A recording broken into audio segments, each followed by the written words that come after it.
Lorsque le président américain est parti pour l'Europe, le ministre mexicain des Affaires étrangères a dit espérer que malgré les menaces américaines, un compromis pourrait être trouvé pour éviter les droits de douane et un autre des conflits commerciaux de Donald Trump.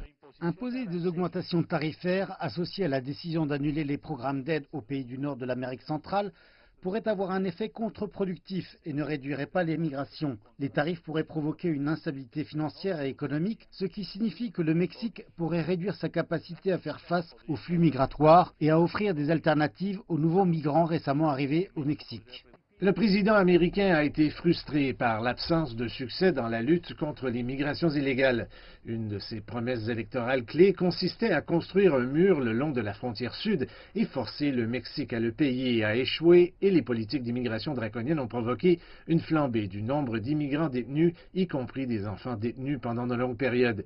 Il y a eu plusieurs morts. Il y a eu également une augmentation de demandeurs d'asile en provenance du Guatemala et du Honduras. Alors que Trump sera à l'extérieur du pays pour les négociations, il a tweeté ceci avant de partir. Le Mexique envoie une grande délégation pour parler de la frontière. Le problème, c'est qu'ils parlent depuis 25 ans.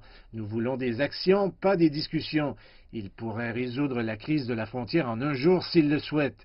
Nos entreprises et nos emplois reviennent aux États-Unis. Les entreprises américaines ne sont pas d'accord avec leur président. Ils savent que tous les droits de douane vont frapper durement le côté américain de la frontière et pourraient perturber des chaînes d'approvisionnement complexes allant des automobiles aux avocats. Notre objectif premier est de persuader la Maison-Blanche que c'est une mauvaise approche, que cela va à l'encontre de sa principale priorité législative et de la nôtre, l'accord Canada-États-Unis-Mexique.